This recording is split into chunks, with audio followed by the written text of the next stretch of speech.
Le 17 avril approche. Et si je te disais que cette date n'est pas une date comme les autres dans le calendrier de Dieu? Et si je te disais que ce jour-là, quelque chose se passe dans le spirituel? Quelque chose que le monde ne voit pas, que les foules ne comprennent pas, mais que les élus ressentent avant même qu'on le leur explique? Tu as ouvert cette vidéo. Ce n'est pas un hasard. Ce n'est jamais un hasard. Il y a des gens qui scrollent dans ce moment même, qui passent devant ce titre sans s'arrêter. Et puis il y a toi qui as senti quelque chose, toi qui as cliqué, toi, dont le cœur a tressailli l'espace d'une seconde, avant même que ton esprit comprenne pourquoi. Cette seconde de tressaillement, c'est ton esprit qui reconnaît quelque chose que ton mental n'a pas encore eu le temps de formuler. C'est ta partie profonde qui dit « Oui, je veux ça.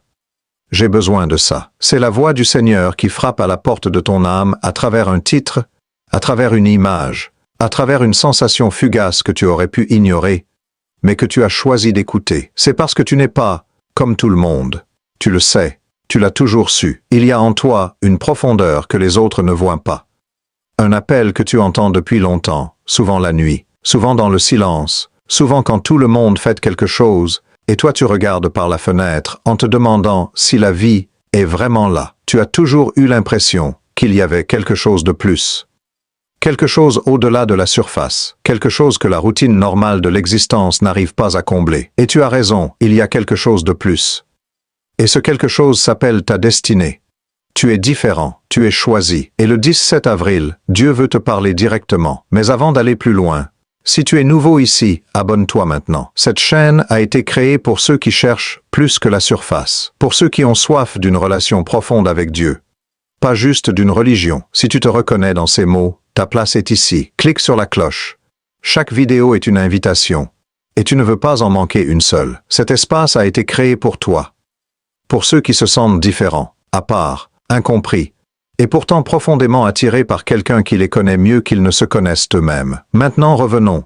Au 17 avril, ce jour-là, quelque chose de spirituel se passe. Les élus le ressentent. Ceux qui ont des oreilles pour entendre, entendront ce que je vais te dire aujourd'hui. Et ceux qui ont des yeux pour voir, verront pourquoi ce jour demande quelque chose de particulier de ta part. La solitude, non pas la solitude de l'abandon, non pas la solitude de ceux que personne n'aime, mais la solitude sacrée, celle que cherchaient les prophètes, celle que Jésus lui-même choisissait lorsque les foules voulaient le couronner. La solitude qui n'est pas un vide, mais un plein. La solitude dans laquelle Dieu descend parce qu'il a enfin de la place. Dans cette vidéo, je vais te révéler 10 vérités profondes sur ce que le 17 avril représente spirituellement, pourquoi tu dois choisir la solitude ce jour-là, et ce que Dieu veut accomplir en toi si tu lui donnes cet espace. Tu vas comprendre des choses que personne ne t'a jamais dites, des choses que le monde spirituel superficiel ne touche jamais. Et quand tu auras fini de regarder, tu ne verras plus jamais ce mois d'avril de la même façon. Tu ne verras plus jamais la solitude de la même façon. Et peut-être, juste peut-être, tu ne te verras plus toi-même de la même façon non plus. Écris. Je suis prêt dans les commentaires pour activer la prière sur cette vidéo. Chaque mot compte. Ensemble, nous allons percer quelque chose dans le spirituel aujourd'hui. Ton commentaire n'est pas juste une interaction, c'est une déclaration de foi. Et la foi, même petite comme un grain de moutarde, déplace des montagnes. Le 17 avril dans le calendrier prophétique. Il existe dans la Bible ce qu'on appelle des dates charnières, des jours où le temps linéaire se plie sous le poids de l'éternité, des moments dans le calendrier où le ciel et la terre sont particulièrement proches l'un de l'autre. Le 17 du deuxième mois biblique, que plusieurs prophètes contemporains associent à nos mois de printemps, est l'un de ces jours. Genèse 7. C'est le 17 du deuxième mois que les eaux du déluge ont commencé à monter. Ce n'est pas anodin. Ce n'est jamais anodin dans l'Écriture. Chaque chiffre, chaque date, chaque détail géographique a une signification. Dieu est un Dieu d'ordre, et son ordre se lit dans les nombres comme dans les mots. Ce nombre, 17, en numérologie hébraïque, est composé de 10 et de 7. Le 10 représente la loi divine, l'ordre de Dieu, la complétude de son commandement. Le 7 représente la perfection, l'achèvement, le repos sacré, le sabbat cosmique. Ensemble, ils forment 17. Le nombre de la victoire complète sur les forces de l'ennemi, le nombre de celui qui sort vainqueur, non pas par ses propres forces, mais par la puissance de Dieu agissant en lui et à travers lui. Et là tu te dis peut-être, mais pourquoi le 17 avril spécifiquement?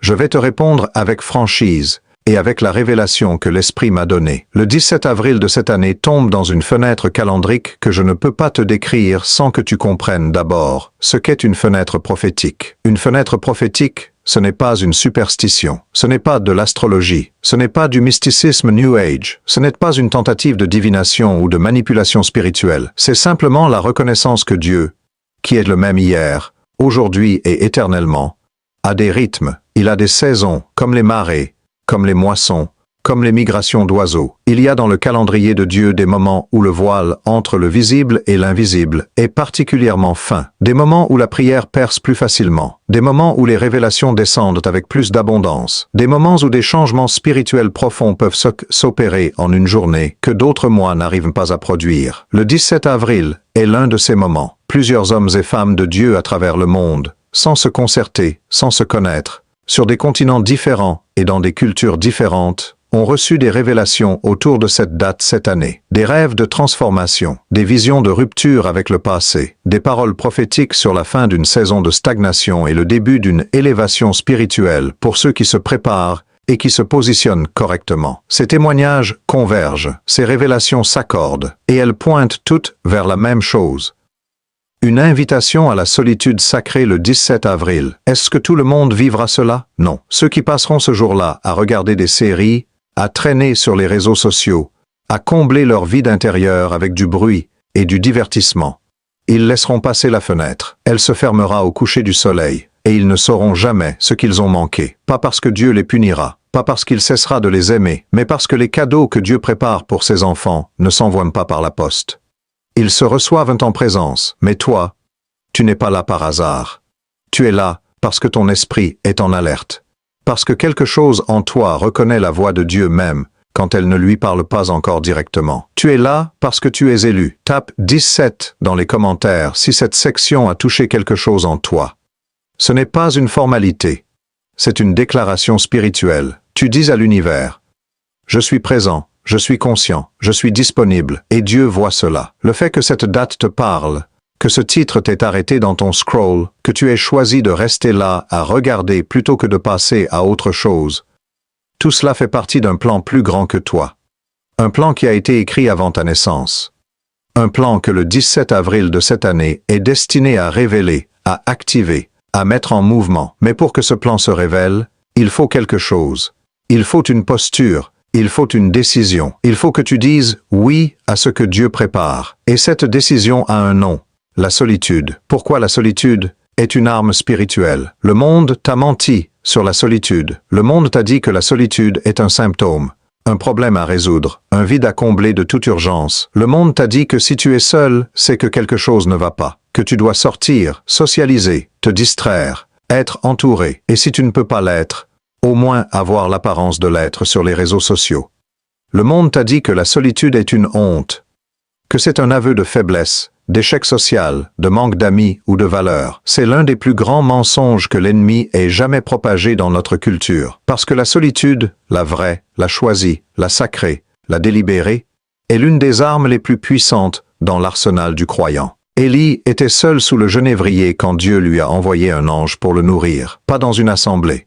Pas dans un culte de louange collectif, pas entouré de ses amis et de sa communauté, seul, épuisé, brisé, ayant demandé à mourir, et c'est là que Dieu est venu, pas dans les grandes décisions, pas dans les miracles spectaculaires, dans la solitude épuisée d'un homme sous un arbre. Moïse était seul dans le désert depuis 40 ans quand il a vu le buisson ardent. 40 ans, 4 décennies de solitude. Les théologiens essaient d'expliquer ce passage, de l'analyser, de le disséquer.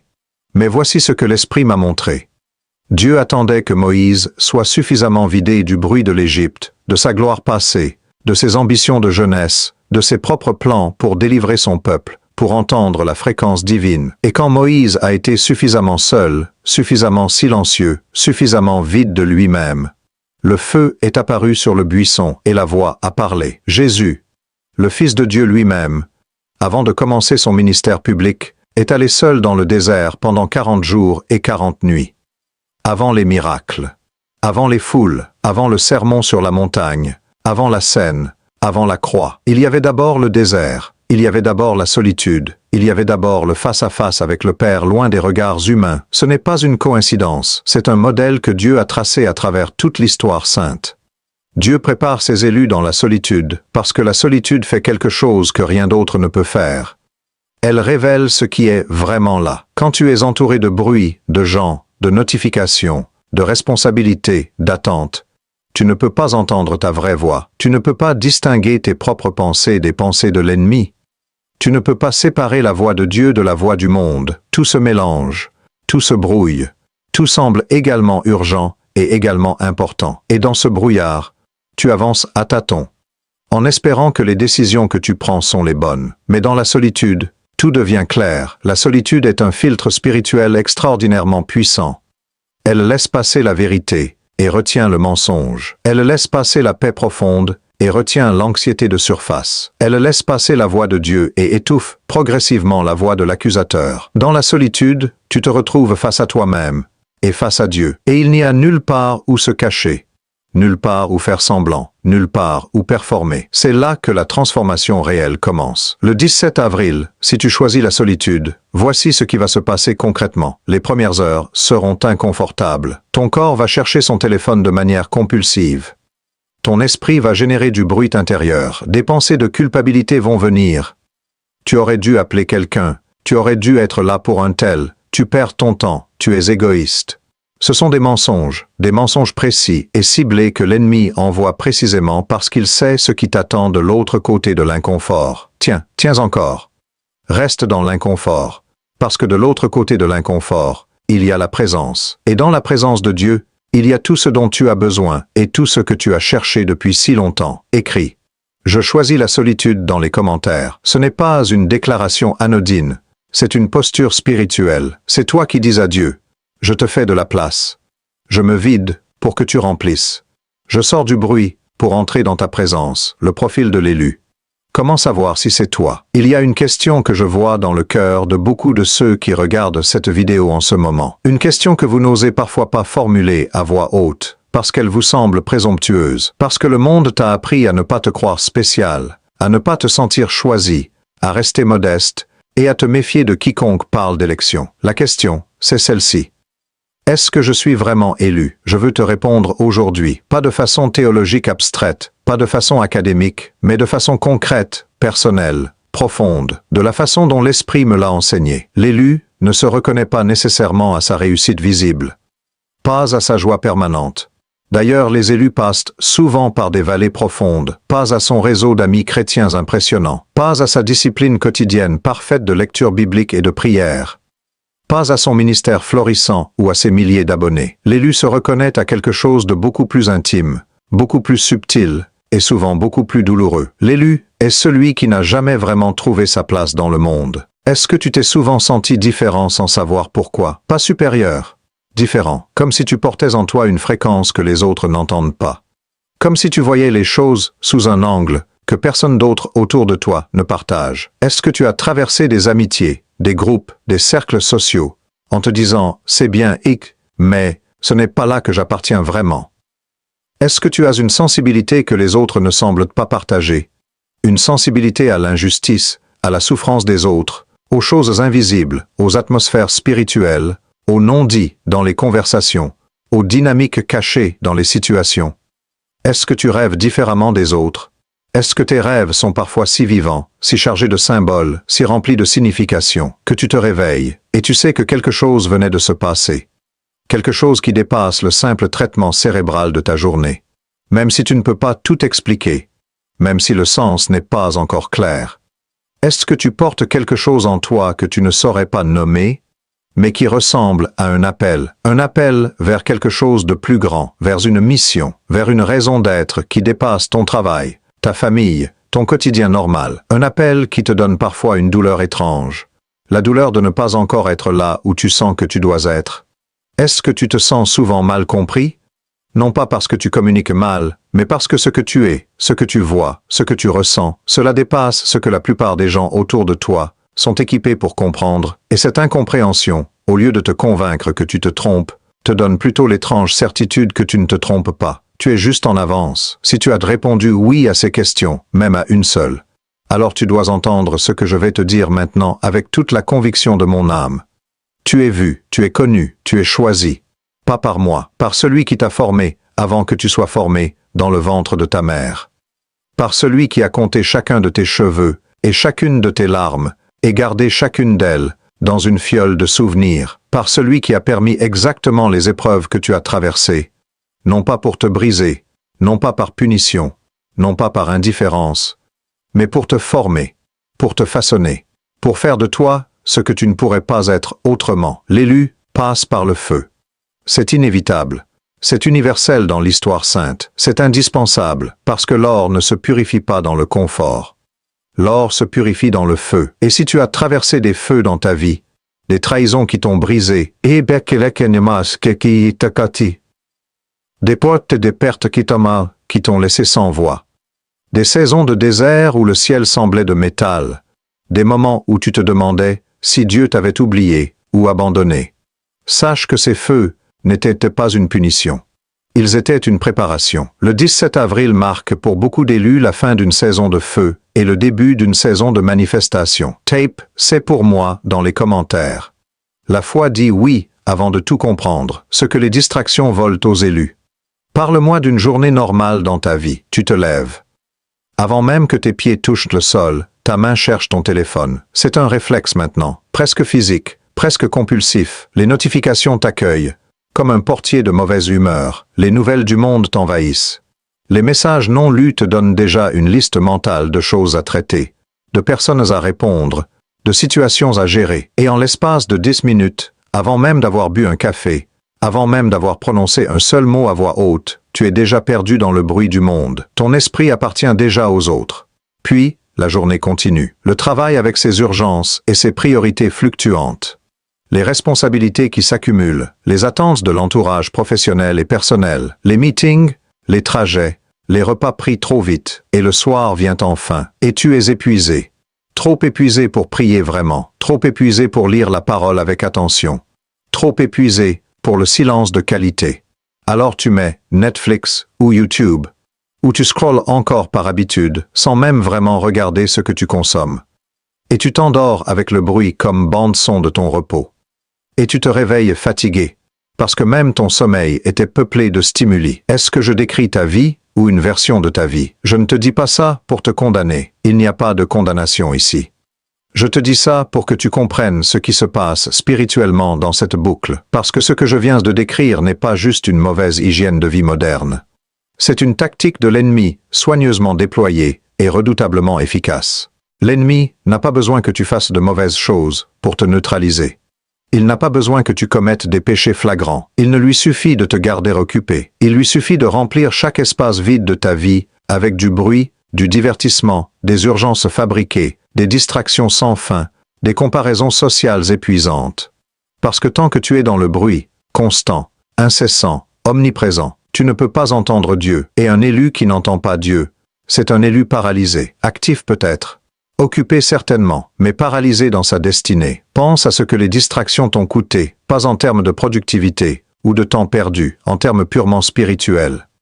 Combien de révélations as-tu manqué parce que tu n'avais pas le silence nécessaire pour les recevoir? Combien de fois Dieu a-t-il frappé à la porte de ton cœur, doucement, patiemment, comme il le fait toujours, et a trouvé la pièce trop bruyante, trop encombrée, trop occupé pour qu'il entre et s'installe? Combien de fois as-tu senti quelque chose dans ton esprit, une intuition forte, une conviction profonde, une direction claire, et tu l'as noyé sous le flux immédiat des réseaux sociaux ou de la prochaine notification? Les distractions ne volent pas juste ton temps. Elles volent ta destinée. Voici une vérité que très peu de prédicateurs osent dire avec cette franchise. Tu peux être croyant sincère, tu peux aller à l'église chaque dimanche et même en milieu de semaine, tu peux même prier régulièrement et lire la Bible chaque matin. Et quand même passer à côté de ta destinée à cause des distractions. Parce que la destinée de l'élu ne se révèle pas dans le bruit, elle ne se dévoile pas dans l'agitation, elle se révèle dans le secret, dans le silence, dans le face-à-face avec Dieu loin du regard des hommes. Le 17 avril, je t'invite à faire quelque chose de radical. Coupe tout, pas pour toujours, juste pour ce jour-là. Éteins les notifications. Dis à ceux qui t'entourent que tu as besoin de temps seul avec Dieu. Crée un espace de silence et de présence véritable, et observe, avec patience et avec foi, ce qui se passe dans cet espace que tu auras créé pour Dieu. Tape. Je coupe le bruit dans les commentaires. C'est ta déclaration de guerre contre les distractions. Et dans cette guerre, avec Dieu de ton côté, tu es déjà du côté qui gagne. Les 3 choses que Dieu fait dans la solitude. Quand tu choisis la solitude le 17 avril, quand tu fermes la porte du monde derrière toi, quand tu crées l'espace, quand tu te tiens là devant Dieu avec les mains vides et le cœur ouvert comme un vase prêt à être rempli. 3 choses vont se passer. Je vais te les dire maintenant avec toute la clarté que l'Esprit me donne. La première chose que Dieu fait dans la solitude, c'est qu'il révèle. Il révèle qui tu es vraiment. Pas le toi que les autres voient dans ta vie quotidienne. Pas le toi que tu présentes soigneusement sur les réseaux sociaux, calibré et filtré. Pas le toi qui essaie de tenir ses rôles et ses responsabilités. Le parent présent, le conjoint attentionné, le collègue compétent, le croyant exemplaire. Le vrai toi, celui que tu caches même à toi-même parfois, dans les replis les plus sombres de ton intériorité. Dieu descend dans cette profondeur comme une lumière dans une cave, et il dit « Je te vois tout entier, et je t'aime tout entier. » Il révèle aussi ce qui est en toi qui doit changer, pas pour te condamner, jamais pour te condamner, mais pour te libérer, parce que certaines choses que tu portes depuis des années ne t'appartiennent même pas, des peurs héritées de tes parents, ou de ton enfance, des croyances limitantes gravées dans ton psyché par des expériences douloureuses, des serments que tu as faits dans des moments de douleur intense et que tu as oublié d'avoir fait, mais qui gouvernent encore ton comportement, des forteresses intérieures que tu as construites pour te protéger et qui maintenant t'emprisonnent plus qu'elles ne te protègent. Dans la solitude et dans la présence de Dieu, ces choses remontent à la surface. Non pas pour te torturer, mais pour qu'il puisse les guérir. La deuxième chose que Dieu fait dans la solitude, c'est qu'il restaure. Il restaure ce que les années de bruit, de blessures, de batailles spirituelles et humaines ont abîmé en toi, ton sens de l'identité. Cette certitude profonde de savoir qui tu es et pourquoi tu es là. Ta conviction d'être aimé, pas conditionnellement, pas parce que tu performes bien, mais inconditionnellement, radicalement, à jamais. Ta certitude d'avoir une valeur, une place, une raison d'être sur cette terre qui ne dépend pas de tes performances, ni de l'approbation des autres. Ces choses ne se restaurent pas dans les thérapies humaines, aussi bonnes soient-elles. Elles ne se restaurent pas dans les encouragements de l'entourage. Elles ne se restaurent pas dans les succès professionnels ou les récompenses sociales. Elles se restaurent uniquement dans la rencontre avec celui qui t'a créé et qui te connaît par ton vrai nom. La troisième chose que Dieu fait dans la solitude, c'est qu'il envoie. C'est après la solitude que vient la mission. C'est après le désert que vient le ministère. Moïse reçoit l'appel à délivrer tout Israël au buisson ardent, seul dans le désert du Sinaï. Jésus sort du désert rempli de la puissance de l'Esprit. Et c'est là que son ministère public commence vraiment. Paul, après sa conversion spectaculaire sur le chemin de Damas, passe plusieurs années dans le désert arabique, seul avec Dieu, avant de commencer à prêcher aux nations et de changer le visage du monde. La solitude n'est pas une fin, c'est un envoi. C'est la salle de préparation avant la grande scène. C'est le laboratoire secret où Dieu te configure, te calibre, te prépare pour ce qu'il t'a appelé à accomplir dans cette génération. Peut-être que tu sens depuis longtemps que tu as une mission. Peut-être que tu la vois en partie, mais pas en totalité. Peut-être que tu la connais, mais tu ne sais pas comment commencer. Le 17 avril dans la solitude, Dieu peut te donner en quelques heures une clarté que des années de conférences et de séminaires n'ont pas réussi à t'apporter. Tape, révèle, restaure, envoie dans les commentaires. Ce sont tes 3 mots d'ordre pour le 17 avril. Comment se préparer spirituellement au 17 avril? La révélation sans préparation reste souvent sans effet profond et durable. Dieu peut ouvrir le ciel sur ta vie, mais si ton vase est fermé, si ton cœur est endurci par les blessures ou la routine, si ton esprit est encore trop distrait, la pluie du ciel tombera et ne pénétrera pas. Comme la pluie sur un sol trop dur, elle ruissellera sans s'infiltrer. Je veux donc te donner maintenant un protocole de préparation spirituelle pour les jours qui précèdent le 17 avril. Ce n'est pas une liste de règles religieuses à cocher. C'est une posture du cœur à adopter progressivement. Première étape de préparation. Identifie et dépose les poids. Dans Hébreux 12, on nous demande de déposer tout fardeau et le péché qui nous enveloppe si facilement avant de courir la course. Avant le 17 avril, Prends un temps de revue intérieure honnête. Qu'est-ce que tu portes en ce moment qui n'est pas de Dieu? L'amertume contre quelqu'un qui t'a blessé et que tu n'arrives pas à pardonner vraiment. La honte d'une erreur passée que tu remâches en secret. L'inquiétude chronique pour l'avenir que tu déguises parfois en prudence ou en responsabilité. La jalousie déguisée en frustration légitime, ces choses pèsent sur ton esprit et créent un bruit intérieur qui parasite ta réception spirituelle. Demande à Dieu de t'aider à les identifier une par une et à les déposer à ses pieds. Pas de façon magique, de façon délibérée et répétée si nécessaire. Deuxième étape. Nourris ton esprit, pas ta chair. Dans les jours qui précèdent le 17 avril, réduis, même légèrement, même imparfaitement, les intrants du monde et augmente les intrants du royaume. Moins de séries télévisées, plus de paroles vivantes. Moins de musique de fond automatique, plus de louanges intentionnelles. Moins de scroll compulsif. Plus de prières et de méditation. Tu n'as pas besoin de jeûner 40 jours comme Moïse. Tu n'as pas besoin d'une discipline ascétique parfaite. Tu as besoin de créer une préférence spirituelle, de dire à ton esprit par tes choix quotidiens.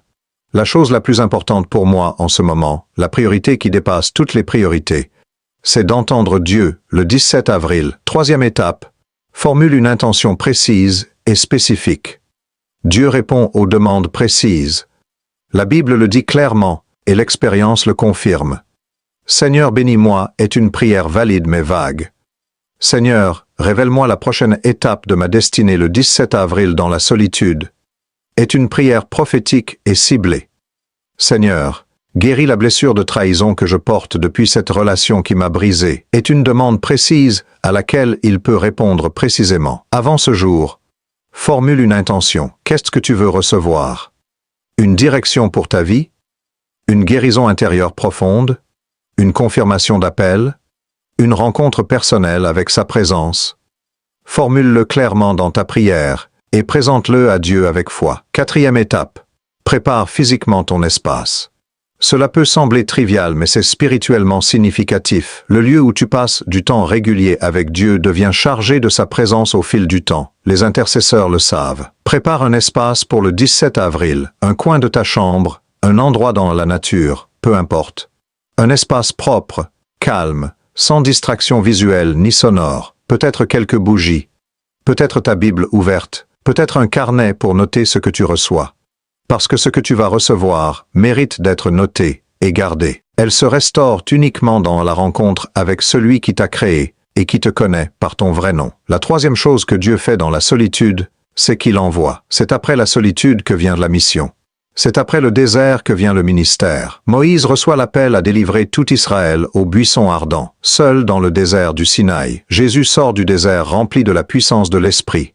Et c'est là que son ministère public commence vraiment. Paul, après sa conversion spectaculaire sur le chemin de Damas, passe plusieurs années dans le désert arabique, seul avec Dieu, avant de commencer à prêcher aux nations et de changer le visage du monde. La solitude n'est pas une fin, c'est un envoi. C'est la salle de préparation avant la grande scène. C'est le laboratoire secret où Dieu te configure, te calibre, te prépare pour ce qu'il t'a appelé à accomplir dans cette génération. Peut-être que tu sens depuis longtemps que tu as une mission. Peut-être que tu la vois en partie, mais pas en totalité. Peut-être que tu la connais, mais tu ne sais pas comment commencer. Le 17 avril dans la solitude, Dieu peut te donner en quelques heures une clarté que des années de conférences et de séminaires n'ont pas réussi à t'apporter. Tape, révèle, restaure, envoie dans les commentaires. Ce sont tes 3 mots d'ordre pour le 17 avril. Comment se préparer spirituellement au 17 avril? La révélation sans préparation reste souvent sans effet profond et durable. Dieu peut ouvrir le ciel sur ta vie, mais si ton vase est fermé,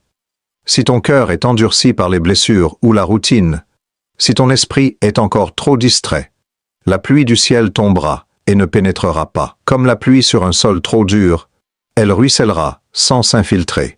Je veux donc te donner maintenant un protocole de préparation spirituelle pour les jours qui précèdent le 17 avril. Ce n'est pas une liste de règles religieuses à cocher. C'est une posture du cœur à adopter progressivement. Première étape de préparation. Identifie et dépose les poids. Dans Hébreux 12, on nous demande de déposer tout fardeau et le péché qui nous enveloppe si facilement avant de courir la course. Avant le 17 avril, prends un temps de revue intérieure honnête. Qu'est-ce que tu portes en ce moment qui n'est pas de Dieu? L'amertume contre quelqu'un qui t'a blessé et que tu n'arrives pas à pardonner vraiment. La honte d'une erreur passée que tu remâches en secret. L'inquiétude chronique pour l'avenir que tu déguises parfois en prudence ou en responsabilité. La jalousie déguisée en frustration légitime, ces choses pèsent sur ton esprit et créent un bruit intérieur qui parasite ta réception spirituelle. Demande à Dieu de t'aider à les identifier une par une et à les déposer à ses pieds. Pas de façon magique, de façon délibérée et répétée si nécessaire. Deuxième étape. Nourris ton esprit, pas ta chair. Dans les jours qui précèdent le 17 avril, réduis, même légèrement, même imparfaitement, les intrants du monde et augmente les intrants du royaume. Moins de séries télévisées, plus de paroles vivantes. Moins de musique de fond automatique, plus de louanges intentionnelles. Moins de scroll compulsif, plus de prières et de méditation. Tu n'as pas besoin de jeûner 40 jours comme Moïse. Tu n'as pas besoin d'une discipline ascétique parfaite. Tu as besoin de créer une préférence spirituelle, de dire à ton esprit par tes choix quotidiens. La chose la plus importante pour moi en ce moment, la priorité qui dépasse toutes les priorités, c'est d'entendre Dieu le 17 avril. Troisième étape, formule une intention précise et spécifique. Dieu répond aux demandes précises. La Bible le dit clairement et l'expérience le confirme. Seigneur, bénis-moi est une prière valide mais vague. Seigneur, révèle-moi la prochaine étape de ma destinée le 17 avril dans la solitude, est une prière prophétique et ciblée. Seigneur, guéris la blessure de trahison que je porte depuis cette relation qui m'a brisé, est une demande précise à laquelle il peut répondre précisément. Avant ce jour, formule une intention. Qu'est-ce que tu veux recevoir? Une direction pour ta vie? Une guérison intérieure profonde? Une confirmation d'appel? Une rencontre personnelle avec sa présence? Formule-le clairement dans ta prière et présente-le à Dieu avec foi. Quatrième étape. Prépare physiquement ton espace. Cela peut sembler trivial, mais c'est spirituellement significatif. Le lieu où tu passes du temps régulier avec Dieu devient chargé de sa présence au fil du temps. Les intercesseurs le savent. Prépare un espace pour le 17 avril, un coin de ta chambre, un endroit dans la nature, peu importe. Un espace propre, calme, sans distraction visuelle ni sonore, peut-être quelques bougies, peut-être ta Bible ouverte, peut-être un carnet pour noter ce que tu reçois. Parce que ce que tu vas recevoir mérite d'être noté et gardé. Cinquième étape. Communique à ceux qui t'entourent, dis à ta famille, à tes amis proches. Le 17 avril, j'ai besoin d'être seul avec Dieu. Certains comprendront et respecteront. D'autres ne comprendront pas. Et c'est correct. Ta relation avec Dieu n'a pas besoin de l'approbation de ton entourage pour être réelle et précieuse. Elle n'a besoin que de ta décision. Tape « Je me prépare » dans les commentaires. C'est ton engagement public. Et si Dieu voit ton engagement, il prépare de son côté ce qu'il va te donner. Des élus qui ont choisi la solitude sacrée. Ce qui leur est arrivé. Je veux te parler de quelques histoires vraies. Pas des histoires de célébrités chrétiennes avec des ministères médiatiques et des millions d'abonnés. Pas des témoignages de pasteurs connus dont le parcours semble inaccessible au commun des mortels. Des histoires de gens ordinaires, des gens comme toi, comme moi, qui ont un jour décidé de prendre un temps de solitude sanctifié et délibéré avec Dieu, et qui ont témoigné de ce qui leur est arrivé ensuite. Ces témoignages ont changé ma compréhension de ce que Dieu peut faire dans la solitude sacrée. Amara avait 34 ans au moment de son histoire. Elle était croyante depuis son enfance, élevée dans une famille chrétienne pratiquante, mais elle décrivait sa foi à cette époque comme « mécanique ». Ses propres mots, elle allait à l'église chaque dimanche, elle priait chaque matin, elle lisait la Bible, mais il n'y avait pas de feu dans tout ça, pas de présence vivante et tangible. Juste des habitudes religieuses accomplies avec fidélité, mais sans vie véritable. Un jour, après avoir écouté un enseignement sur la solitude prophétique, elle a pris une décision. Elle a pris un samedi entier, seule dans sa chambre, sans téléphone, sans livre, sans musique. Juste elle et Dieu et le silence. Les 2 premières heures ont été insupportables par son propre témoignage. Son esprit générait du bruit en permanence, des listes de choses à faire, des préoccupations sur ses enfants, des pensées de honte sur des choses passées qu'elle pensait avoir réglées. Mais elle a tenu. Elle a choisi de rester dans l'inconfort plutôt que de fuir, et vers la 3e heure, quelque chose a changé dans l'atmosphère de la pièce. Elle dit que c'est comme si une porte s'était ouverte dans sa poitrine, une porte qu'elle ne savait pas fermer. Et elle a pleuré, pendant 1 heure entière, des larmes qu'elle ne comprenait pas, des larmes qui venaient d'un endroit plus profond que la tristesse, des larmes de libération de quelque chose de très ancien. Et après les larmes, il y avait la paix, une paix qu'elle dit n'avoir jamais connue auparavant. Même au milieu de ses meilleures expériences spirituelles collectives, et dans cette paix comme un océan calme, une voix intérieure profonde lui a dit son prénom, juste son prénom, et a ajouté « Tu n'as jamais été seul ». Amara dit que ce samedi-là a transformé sa foi plus profondément que 20 ans de pratiques religieuses régulières. Pas parce que c'était une expérience spectaculaire, mais parce que c'était réel. Marcus avait 41 ans. Il traversait une période de crise professionnelle majeure doublée d'un questionnement existentiel profond. Il ne savait pas quelle direction prendre. Il priait, mais il n'entendait rien de clair. Il cherchait des signes, mais rien ne semblait parler. Lors d'un temps de solitude sacrée qu'il a pris sur un week-end entier, seul dans un appartement silencieux, il a reçu une clarté qu'il décrit comme chirurgicale. Une direction précise pour sa vie professionnelle et spirituelle, progressive mais certaine, qui s'est cristallisée au fil des heures de silence. Pas une vision spectaculaire, pas une voix audible comme le tonnerre. Une certitude intérieure, douce et ferme à la fois, qui ne ressemblait à rien de ce qu'il avait connu avant. 2 ans plus tard, cette direction avait abouti à une transformation complète et heureuse de sa vie. Sophia avait 28 ans et portait des blessures d'enfance très profondes. Elle avait essayé la thérapie, plusieurs types d'accompagnement, des soutiens de toutes sortes. Lors d'une nuit de solitude sacrée dans un endroit isolé, elle a vécu un rêve si réel qu'elle ne sait pas encore si c'était un rêve ou une vision. Au matin, des blessures qu'elle portait depuis 20 ans, des blessures que rien n'avait réussi à toucher, étaient guéries. Tape, je crois au témoignage dans les commentaires. Ce qu'il a fait pour eux, il peut le faire pour toi. Le 17 avril peut être ton histoire, ce que le diable veut t'empêcher de recevoir ce jour-là. Si la section précédente t'a inspiré, prépare-toi maintenant à ce que je vais te dire. Parce que ce que je vais te dire va expliquer pourquoi, malgré ta bonne volonté sincère, malgré ta résolution ferme, malgré tes meilleures intentions et ta préparation sérieuse, il y aura une résistance réelle, identifiable. Et Pamatsavam est parfois surprenante dans son timing et dans sa forme.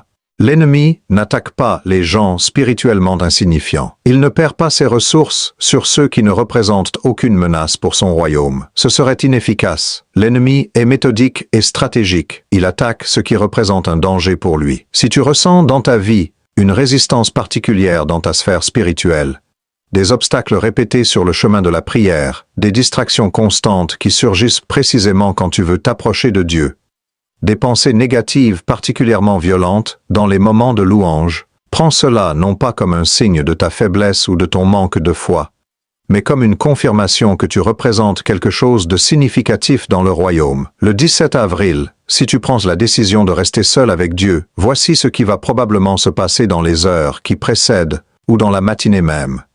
Je ne sais pas exactement quelle forme cela prendra pour toi, ça varie selon les personnes, mais la logique sous-jacente est toujours la même. Te sortir de la solitude, te distraire, te décourager, t'empêcher d'atteindre la profondeur spirituelle que ce temps était destiné à produire. Pour certains d'entre vous, ce sera une dispute soudaine et inattendue avec un proche, une dispute qui sort de nulle part, qui enflamme les émotions, et qui draine toute l'énergie disponible pour Dieu. Pour d'autres, ce sera une urgence professionnelle qui ne peut absolument pas attendre ce jour-là, de tous les jours.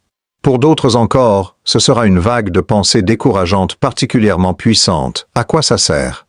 Tu fais toujours ça, et il ne se passe jamais rien. Tu n'es pas le genre de personne à qui Dieu parle vraiment. Tu perds ton temps. Tu es naïf. Pour d'autres, ce sera simplement une lourdeur physique et spirituelle inexplicable, une fatigue soudaine, une torpeur qui cloue dans le canapé et rend le moindre mouvement vers Dieu apparemment impossible. Toutes ces choses ont une source, et cette source connaît précisément ce que tu es sur le point de recevoir si tu persévères. Parce que l'ennemi voit ce que tu ne vois pas encore. Voici ce qu'il veut t'empêcher de recevoir ce jour-là. Ton identité complète.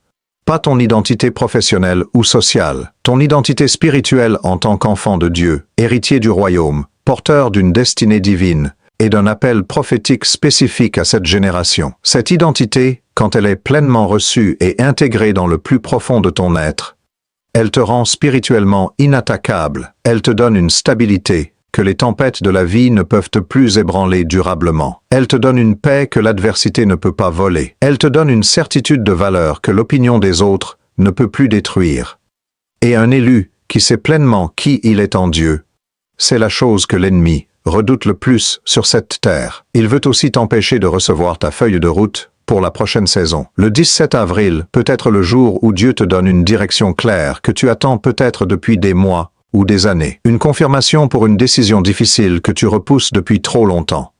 Un appel précis à quelque chose de nouveau et de plus grand. Mais tu es averti maintenant, et quelqu'un d'averti en vaut deux. Tape. Je reconnais la résistance dans les commentaires. Tu vois ce qui se passe. Tu ne seras pas dupe. Et tu choisiras quand même d'aller vers Dieu. La prière prophétique pour le 17 avril. Nous approchons de la fin de cette vidéo et je veux te donner maintenant quelque chose de concret. Une prière. Pas une prière générique, copier-coller, tirée d'un livre de dévotion. Une prière prophétique, vivante, calibrée pour la saison spirituelle dans laquelle tu te trouves en ce moment, et pour ce que le 17 avril représente pour les élus de cette génération, avant de la recevoir. Parce que cette prière est pour toi autant qu'elle vient de moi. J'ai besoin que tu fasses quelque chose de simple. Tape 777 dans les commentaires maintenant. Le 7 est le nombre de la complétude divine dans les Écritures, le 7e jour, les 7 esprits de Dieu, la perfection de son plan. 3 fois 7, c'est ta déclaration trinitaire que tu es prêt à recevoir la plénitude totale de ce que Dieu a préparé pour toi en cette saison. C'est ton activation personnelle, c'est ton saut levé. Tape 777 dans les commentaires maintenant. Avant de continuer, voici la prière prophétique pour le 17 avril.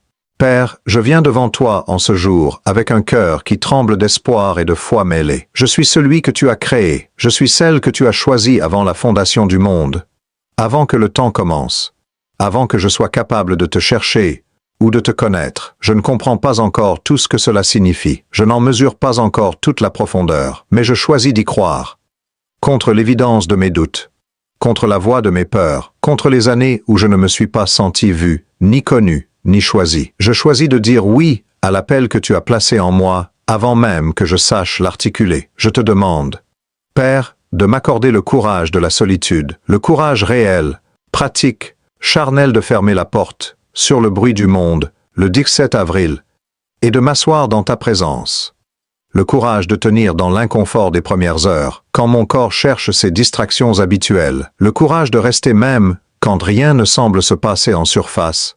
Parce que je sais que tu travailles dans les profondeurs que mes yeux ne voient pas, et que mes émotions ne ressentent pas encore. Je te demande de me révéler ce que tu veux que je sache sur moi-même en cette saison. Non pas ce que les autres pensent de moi, non pas ce que mes peurs me disent sur moi, mais ce que toi, Créateur et Père, tu vois quand tu me regardes. Montre-moi ce qui doit changer. Montre-moi ce qui doit être guéri.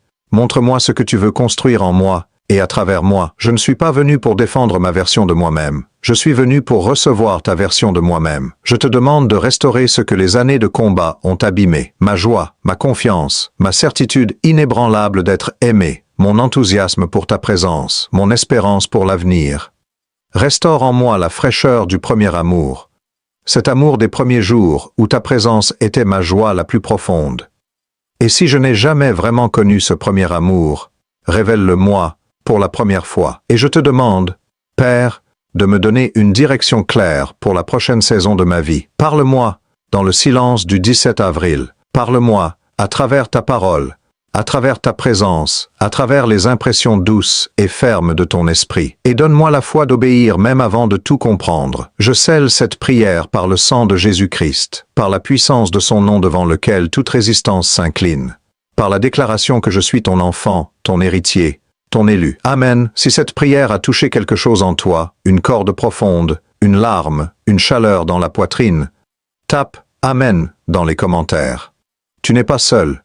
Il y a un peuple qui se prépare avec toi. Conclusion et appel à l'action finale. Nous voici à la fin de cette vidéo et je veux prendre un moment, avant que tu partes, avant que ta vie reprenne son cours normal, pour te dire quelque chose que tu dois entendre. Tu as regardé cette vidéo jusqu'au bout.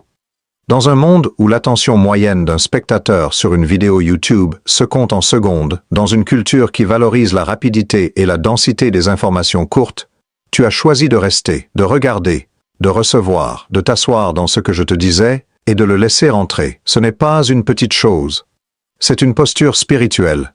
C'est déjà quelque chose que Dieu voit et que Dieu honore. Et ce n'est pas anodin que tu aies été là aujourd'hui. Ce n'est pas anodin que parmi les millions de vidéos disponibles sur cette plateforme, à ce moment précis, dans ce flot infini de contenu qui se dispute chaque seconde de ton attention, tu es cliqué sur celle-ci. Je ne te dis pas cela pour me flatter ou pour gonfler les statistiques de ma chaîne. Je te dis cela parce que c'est vrai spirituellement.